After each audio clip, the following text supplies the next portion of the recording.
I hope कि आप बहुत अच्छे होंगे। मैं आपकी प्रॉब्लम समझ सकता हूँ कि हो सकता है आपका शेयर मार्केट का आज पूरा पोर्टफोलियो रेड हो गया होगा और उसकी वजह से आप बहुत टेंशन में होंगे। हो सकता है, नहीं भी हो सकता है, मुझे नहीं पता, बट हाँ मैं गेस कर सकता हूँ कि ऐसा हुआ होगा क्योंकि मेरे साथ भी ऐसा हुआ है। तो क्या रीजन है ऐसे होने के, और उसके सॉल्यूशंस क्या है, मतलब क्या करना चाहिए हमें ऐसे कंडीशन में जब मार्केट पूरा रेड हो। क्या हमें मार्केट से शेयर बेच के निकल जाना चाहिए, या हमें वेट करना चाहिए, या हमें वापस एवरेज करना चाहिए, या हमें पोर्टफोलियो देखना ही नहीं चाहिए कुछ दिनों के लिए। सी मार्केट गिरा है, ये पहली बार नहीं हुआ है कि मार्केट ऐसा डीप लिया हो। ये मार्केट का नेचर है। आपने गुलेल देखा है लाइफ में कभी? जब आप गुलेल को आगे फेंकना होता है, तो आपको पीछे खींचना होता है गुलेल को। जो गुलेल जितना पीछे जाता है उतना ही प्रोबेबिलिटी होती है उसके आगे जाने की। तो आज जो मार्केट गिरा है इसके कुछ तो कारण है जो कि नहीं होने चाहिए थे, जैसे इजराइल और ईरान का वॉर है। अब इस वॉर से हमें क्या लेना देना भाई, हमारा तो कोई नुकसान ही नहीं हो रहा है, उसमें है लेना देना। क्योंकि भारत जो है वो पेट्रोल खरीदता है, और पेट्रोल जो आती है वो जिस रास्ते से आती है वहां पे ही युद्ध चालू है इजरायल और ईरान के बीच में। अगर वो युद्ध नहीं खत्म होती, वो वॉर खत्म नहीं होता है, तो हमें जो पेट्रोल लेके आनी पड़ेगी वो किसी और रास्ते से लेके आनी पड़ेगी। और वहां पे जो हमारा एक्सपेंस है वो बढ़ जाएगा पेट्रोल आने का। तो क्रूड ऑयल की जो प्राइसिंग है वो हाई होती जा रही है। पहला रीजन तो ये हो गया। इसमें हम कुछ नहीं कर सकते हैं क्योंकि हम we do not produce crude oil. हमें खरीदना ही हमारी ऑप्शन है, ठीक है। सेकेंड कंडीशन जो है वो एफआईआई का मार्केट से जाना। कंप्लीटली नहीं जा रहे हैं वो लोग कुछ परसेंट जा रहे हैं अभी तक। आज के डेट तक जब मैं ये वीडियो बना रहा हूँ, तो अभी तक उन्होंने टोटल $40,000 तो 40,000 INR का उन्होंने पैसे निकाले हैं इंडियन स्टॉक मार्केट से। और लेके कहाँ गए हैं? वो लेके गए हैं चाइना के मार्केट में। अब सोचो कि एक बार अचानक अगर कोई 40,000 करोड़ पैसा निकालता है इंडियन मार्केट से, तो ऑब्वियस बायर तो नहीं मिलेंगे उनको, उन्हीं को तो बेच के निकलेंगे वो। अदरवाइज क्या कौन खरीदार होगा? ऐसा तो है नहीं कोई कि बेच दिया और चला गया। कोई ना कोई खरीदार होता है उसका, तब जाके आप बेचते हो। अब जो बायर मिले वो उनको नीचे के प्राइस पे मिले। अगर मेरे को 100 रुपए का मेरे पास कोई आइटम है और उसको मैं बेचना है मुझे, और खरीदने वाला 60 पे है, तो ऑब्वियस वो मार्केट वहां तक तो आएगा क्योंकि मुझे 60 पे वो खरीदने के लिए रेडी है। अब 60 तक आने में 40% डाउन हो गया। तो लोग सोचेंगे कि 40% डाउन हो गया, अब क्या करे क्या नहीं करे। कुछ मत करिए, आप वेट करिए और कुछ मत करिए। और आप कर ही क्या सकते हो? आप मैक्सिमम कर सकते हो कि आप अपने शेयर्स को लो प्राइस पे बेच के निकल सकते हो, और कुछ नहीं कर सकते हो। उसके बाद हम बात करते हैं तो फिर इंडियन गवर्नमेंट क्या कर रही है इसमें। इंडियन गवर्नमेंट ने अब तक कोई स्टेप क्यों नहीं लिया? इंडियन गवर्नमेंट स्टेप लेने वाली है। जैसा कि मैं अभी का एक न्यूज देखा कि इंडियन गवर्नमेंट का मीटिंग चालू है आरबीआई का। और वो लोग 9 अक्टूबर को वो एक पेस रिलीज करेंगे या कुछ तो भी नोटिफिकेशन देंगे, जहां से कि हो सकता है वो यूएस मार्केट की तरह वो रेट कट करे। हो सकता है ये प्लस भी हो सकता है, माइनस भी हो सकता है। अगर उन्होंने रेट कट किया तो वापस से मार्केट अप होगा, और अगर नहीं किया तो मार्केट तो अप होना ही है। वो आज हो, एक महीने बाद हो। क्योंकि अगर मैं आपको सेंसेक्स का चार्ट दिखाऊं और आपको मैं समझाऊं कि ऐसा पहली बार नहीं हुआ है, आपको अगर मेरी सेंसेक्स की चार्ट दिख रही होगी और मैं जस्ट 1 ईयर का ग्राफ दिखाता आपको,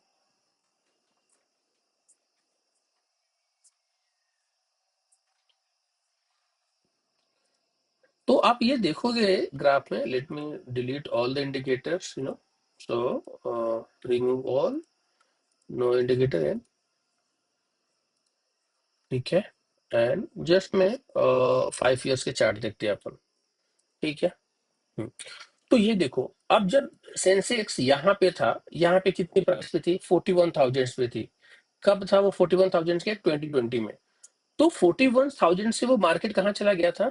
27,000 पे।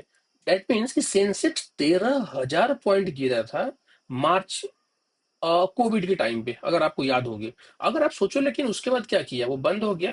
नहीं, वो वापस रिट्रीव किया, और आज जो है, आज उसके अप्रोक्स दो गुना है, 40,000, और आज जो 81,000 पे है, तो उसका डबल है। आप इसके पीछे भी अगर देखते हो, तो मार्केट ऐसा पहली बार नहीं गिरेगा कि पहली बार गिर रहे हो, and they are making history. ऐसा नहीं है। आप देखो ग्राफ को, ग्राफ यहाँ पर देखो, ये जो है 29,000 थी कब, मार्च 15 में। कहाँ आ गई थी? 23,000 पे आ गई थी, कहाँ से? 29,000 के अप्रॉक्स कितने 6,000 पॉइंट्स गिरे थे। वापस आया, हाँ आया। ये फॉल कब लिया था उसने? 41,000, मार्च कोविड के टाइम पे। कहाँ चला गया था यहाँ से टूट के? 27,000। दैट मीन्स कि 13,000 पॉइंट मार्केट टूटा था कोविड के टाइम पे, और वापस वो रिट्रीव किया अपने को, और कहाँ गया, नया हाई बनाया उसने। तो मार्केट का नेचर है टूटना बढ़ना, क्योंकि सी, अगर सारी कंपनियां बंद हो जाएंगी तब तो मार्केट बंद होगी ना। इंडिया की जितनी कंपनियां रजिस्टर्ड है सेंसेक्स में, यू नो मैं गेस तो नहीं कर पाऊंगा, बट मिलियन डॉलर अरबों खरबों की कंपनियां हैं।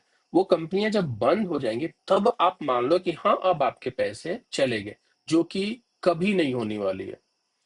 आप आज का दिन डेट नोट करो, 7 अक्टूबर, आप जाओ अगले साल और देखो कि 2026 में सेंसेक्स कहाँ जाती है। Let's check on Google.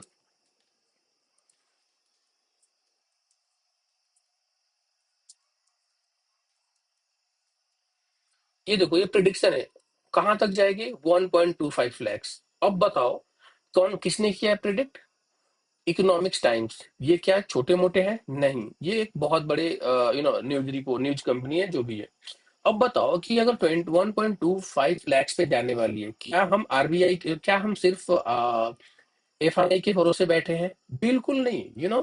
आप एक लोग जाते हैं, दूसरे आते हैं। अगर मैं शेयर बेच दूं चाहे जिस भी प्राइस पे, तो कोई ना कोई तो खरीदने वाला होगा। अगर जो खरीदेगा वो वेट करेगा, वेट करेगा तो उसको मिलेगा। मैं वेट नहीं करूंगा तो मैं लॉस बुक करूंगा और निकल जाऊंगा मार्केट से। ये बहुत सिंपल है, इसको बहुत कॉम्प्लेक्स बनाने की जरूरत नहीं है।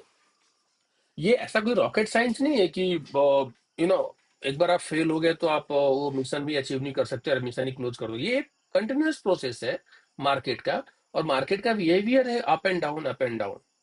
और we people are very lucky कि मार्केट डाउन आया है, क्योंकि जब मार्केट डाउन आती है तो लोग खरीदारी करते हैं। आप सोचो, आप घर तब बनवाना पसंद करोगे जब जब मटेरियल्स हाई प्राइस पे होंगे, या जब लो प्राइस पे होंगे तब बनवाना पसंद करोगे? ऑब्वियस लो प्राइस पे यार। सारे इंस्टीट्यूशन, वॉरेन बफेट ने 20 लाख करोड़ निकाला था, तो वो क्या निकाला था? सिसिडी में चाय पीने के लिए, कॉफी पीने के लिए? Obvious not. वो मार्केट में पैसा डालने के लिए निकाला था, कि जैसे ही मार्केट डाउन जाए वो एक बहुत बड़ा अमाउंट डाले मार्केट में, और वो ज्यादा प्रॉफिट बुक करे। अब आपके साथ कंडीशंस क्या होगी कि आपने कुछ शेयर्स परचेस किए होंगे, और उसको आप दिन में 4 बार देख रहे होंगे, 5 बार देख रहे होंगे। आप नई नवेली दुल्हन को बार बार देखने से उसकी सुंदरता नहीं बढ़ती है, वो जैसी है वैसे ही वो दिखेगी। हो सकता है आपको अगले 1 साल बाद उसमें कुछ डिफरेंस दिखे, आपको एक नया बेबी मिले, but after a year, so you have to wait. Don't watch your portfolio always. अब देखो मेरा पोर्टफोलियो कितना माइनस है, 1.58 लैक्स। मैंने इन्वेस्टमेंट कितना किया है, 11,26,000। मेरा अभी करंट वैल्यू कितना है, 9,68,000। अगर मैं आज बेच के निकल जाऊं तो मैं क्या करूंगा ये पैसे लेके? Can you imagine? कुछ नहीं करूंगा, वापस कहीं ना कहीं डालूंगा। एफडी कर दूं, 6% मिलेंगे, जो कि ना के बराबर है। एटलीस्ट इन्फ्लेशन रेट से तो अप रहे प्राइस। मैं अगर यहाँ पे वेट करता हूँ, क्या लगता है ये जो ओला का मैंने शेयर लिया, ये ओला कंपनी अब बंद हो जाएगी? मतलब कि ओला कंपनी का जो मार्केट कैपिटल 43,000 करोड़ है, इससे ज्यादा मेरा पैसा है।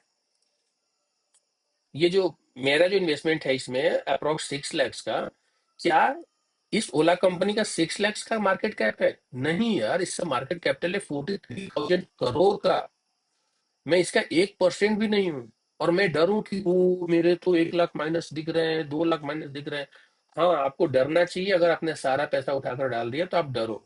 लेकिन अगर आपने अपने प्लान करके डाले हो कि नहीं मुझे 4 साल बाद देखने हैं, 5 साल बाद देखना है, इंडियन मार्केट जो है वो इलेक्ट्रिक व्हीकल के पे काम कर रही है, गवर्नमेंट सपोर्ट कर रही है, तो हमें हमारा फ्यूचर दिख रहा है, तो डालो। और अगर आपने ये सब सोच के डाला है तो फिर पैनिक किस बात की? वो चाहे 90 पे जाए, चाहे 50 पे जाए, या चाहे 10 पे जाए, वापस आएगी।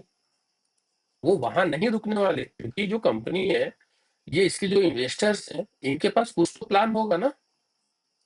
ऐसा थोड़ी है कि ये सारे ये डाल डाल के पैसे, इसमें म्यूचुअल फंड के पैसे नहीं है 5%। म्यूचुअल फंड जो पैसा हम डालते हैं म्यूचुअल फंड, वो कहाँ इन्वेस्ट करता है? स्टॉक में इन्वेस्ट करता है। डिफरेंट डिफरेंट कंपनी के स्टॉक परचेस करते हैं, कंपनी की स्टॉक बढ़ती है, म्यूचुअल फंड आपको रिटर्न देता है। ये बहुत सिंपल गेम है। इसको समझना है अपने को, और क्या करना है कि अपने को वेट एंड वॉच करना है। अब देखो दूसरा केस पकड़ते हैं अपन, कि अगर मार्केट डाउन गई है तो आपके पास चांस है और शेयर खरीदने का, नहीं कि बेचने का। क्योंकि अगर आप शेयर अप जाती है, अगर ये मैंने मेरे खरीदारी है 106 रुपए की, क्या लगता है आपको कि 120 पे जाती तो मैं वापस खरीदता? नहीं खरीदता। मैं इसको कब खरीदूंगा? जब ये इससे नीचे आए, ताकि मैं इसको एवरेज कर सकूं। अब अगर ये 80 पे जाती है, it if it will go on the 80 rupees, मैं वापस से खरीदारी करूंगा। क्योंकि 80 पे ये दोबारा नहीं मिलेगी मेरे को। अगर मैंने नहीं खरीदा, एक बार वो 110 120 पार कर गई, तो वापस चांस नहीं मिलेगा खरीदने को। आप किसी भी कंपनी का शेयर पकड़ो। चलो एक शेयर दिखाता हूं मैं आपको, कोचिंग शिपयार्ड की। ये शेयर कहाँ से टूटा है? यहाँ से टूटा है 2800 से। कहाँ पे गया है? अभी इसकी 1500 प्राइस है। क्या आपको लगता है कि 1500 प्राइस अगर ये क्रॉस करके वापस तो वो खरीद पाएंगे 1500 पे? नहीं खरीद पाएंगे। लेकिन हो सकता है 1500 पे खरीदने के बाद ये 100 रुपए और डिप जाए, 200 रुपया डिप जाए, लेकिन बाउंस बैक तो करेगी ना यार। ये तो समझो एंजल वन का एक शेयर था। मैं लिटरली अफसोस करता हूँ, एंजल वन का शेयर मेरे पास यहाँ कहीं पे था, 1800, यहाँ पे वहीं पे 2000 पे था। आज एंजल वन का शेयर चला गया है 25,000, 2500 पे। मैं लिटरली अफसोस करता हूँ। आपको मैं अब मेरी बाइंग दिखाता हूँ। वेट अ सेकेंड, ताकि आपको ये रहे कि हाँ, ये शेयर मेरे पास थे। आपको मैं यहाँ पे दिखाता एंजल वन का शेयर, और कौन सा दिखाता बाई प्राइस। ये देखो मेरे पास कितने शेयर थे इसके, 22, 8, 30, 30, 12। कितने प्राइस के थे? 2000 के, 21 के, 21 के, 21 के एंड 23 के। आज मेरे को लिटरली अफसोस होता है कि मैंने ये शेयर क्यों बेचे। आज अगर मेरे पास ये शेयर होते, आज इसकी प्राइस क्या है? तो आज इसकी प्राइस है 2500। कितना? 500 पर शेयर इंक्रीमेंट मिला इसको। मैंने बेचा था, मैं लॉस पे नहीं बेचा था, बट ठीक है, शॉर्ट टर्म के प्रॉफिट बुक किया था मैंने। बट आज जो इसको होल्ड करके रखा होगा, जिसकी बाइंग प्राइस 1500 होगी, वो वो इन्वेस्टर है। वो पैनिक नहीं क्रिएट करता है कि यार नहीं नहीं, ये मार्केट आज तो बहुत डाउन चला गया, अब क्या करें, अब तो हम बर्बाद हो गए। आप बर्बाद कभी नहीं हो गए किसी भी कंडीशन में, जब तक कि कंपनी बंद नहीं हो जाती है। अगर कंपनी है, तो वो कोई ना कोई आएगा जो उस शेयर को अप करेगा, मार्केट कंपनी को आगे लेके जाएगा। सो मेरा कंक्लूजन क्या है कि आप ऐसे कंडीशन में खरीदारी करने की सोचो, बेचने की तो बिल्कुल भी मत सोचो। अब सोचो जो बड़े बड़े इंस्टीट्यूशन है, अगर अज्यूम करो कि मुकेश अंबानी को शेयर खरीदना है एंजल वन में, क्या लगता है आपको वो 2500 पे खरीदेगा? वो नहीं खरीदेगा। वो चाहेगा कि ये शेयर टूटे, और टूट के जाए अपने बॉटम पे, कहाँ पे? कहीं पे भी 1800 पे जाए, 1900 पे जाए, क्योंकि उसको कम पैसे डालने पड़ेंगे। और वो वहां से खरीदारी करके कहाँ पे लेके जाएगा? 3800 पे। अब वहां पे जाके वो सेल करेगा। क्यों? जब मार्केट बहुत टॉप पे बनी हो, हाई पे बनी हो। कुछ कुछ चीजें हैं जो कि मार्केट में सही नहीं है। जैसा कि आपको मैं एक चार्ट दिखाता हूँ बैंक निफ्टी का। एंड मैं भी आज बहुत शॉक्ड हो गया था बैंक निफ्टी का वो ग्राफ देख के। आपको दिखाता मैं यहाँ पे, हाँ ये देखो, ये जो स्पाइक बना यहाँ से, मार्केट ने लिटरली कितना पॉइंट कवर किया था? अप्रोक्स 1000 पॉइंट उसने रिट्रीव किए थे, और वापस चला आया था। ये गैम्बलिंग नहीं होनी चाहिए।